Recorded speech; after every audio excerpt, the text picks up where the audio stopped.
Salut les amis, j'espère que vous allez bien, on se retrouve pour une nouvelle vidéo sur Dragon Ball et aujourd'hui on va parler du cas Vegeta Ultra Ego Wagamama no Gokui ou Akaishin, tu l'appelles comme tu veux, cette transformation, cette forme qu'on a pu découvrir entre le chapitre 74 et 75 de Dragon Ball Super avec ce fameux combat face à Granola, le dernier céréalien, un Vegeta qui a surpris la fanbase de Dragon Ball et qui a suscité débat sur les réseaux sociaux par rapport à la maîtrise de cette forme et surtout à l'utilité par rapport à son adversaire, et surtout cette fin qui marque un Vegeta qui est peut-être au bord de la rupture face à cette transformation, cette maîtrise qui n'a toujours pas face à cette nouvelle transformation. Normalement vous n'êtes pas sans savoir que les premiers leaks, les premiers crayonnés du prochain chapitre de Dragon Ball Super sortent dans quelques jours, 5-6 jours, puisque ça sort entre le 10 et le 12 si je dis pas de bêtises, donc on va avoir potentiellement des spoilers sur la suite du combat Vegeta versus Granola.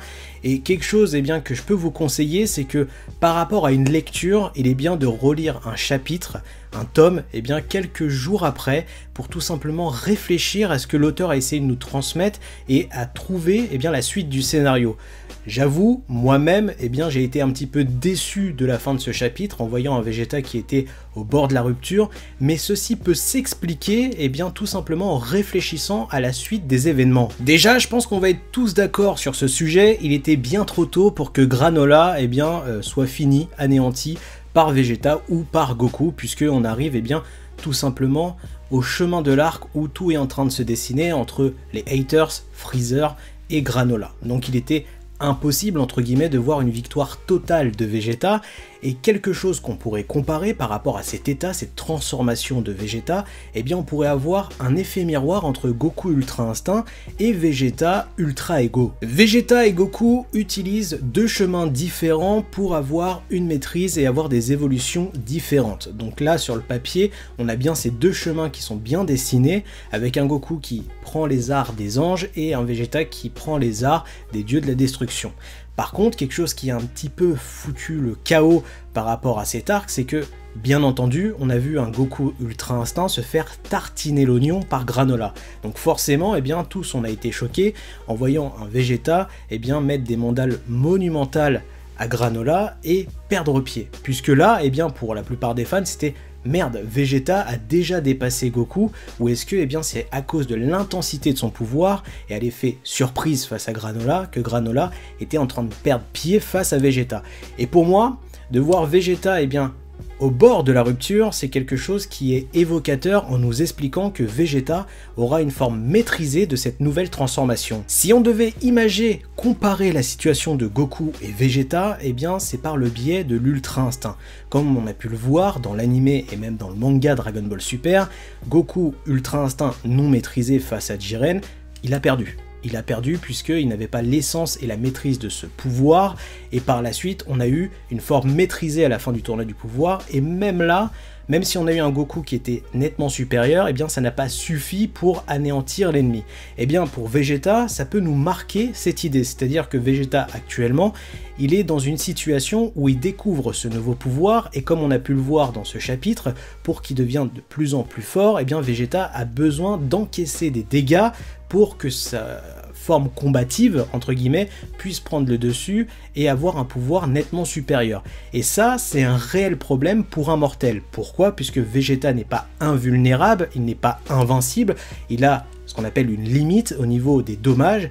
Pourquoi? Puisque c'est un mortel. Ce que je veux dire par là, c'est que le gros problème de Vegeta actuellement est aussi un gros problème pour Goku. Pourquoi? Puisque même s'ils sont sur deux maîtrises différentes, de deux pouvoirs différents, initialement, l'Ultra Ego et l'Ultra Instinct sont destinés à des dieux.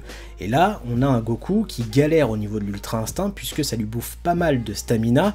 Et on a vu un Whis qui lui expliquait qu'il ne faut pas qu'il utilise ceci comme une transformation, mais comme une maîtrise instinctive, donc quelque chose de naturel. Et Vegeta, actuellement dans sa situation, le gros problème, c'est qu'il est obligé d'encaisser des dégâts pour utiliser ce pouvoir, mais il ne peut pas aller au-delà des limites de son corps mortel. Donc pour moi, ce qui est sûr, c'est que Vegeta va faire la même erreur que Goku, c'est-à-dire utiliser l'Ultra Ego comme une transformation, et c'est sûr à 99% qu'on aura une forme maîtrisée, donc une deuxième transformation comme l'Ultra Instinct, mais on va avoir un Vegeta qui va arriver à une impasse, qui est que au final, eh bien, il va être obligé de trouver une alternative pour maîtriser ceci et ne plus l'utiliser comme une transformation. D'ailleurs, je remercie Tom Graphiste pour la miniature, puisque son Vegeta est petite pépite, n'hésitez pas à le suivre sur Twitter ou Instagram, les liens sont en description, mais Vegeta Ultra Ego sera dans une impasse tout comme Goku Ultra Instinct. Mais il reste quand même plusieurs scénarios possibles, c'est-à-dire que Goku et Vegeta, première possibilité, pourraient apprendre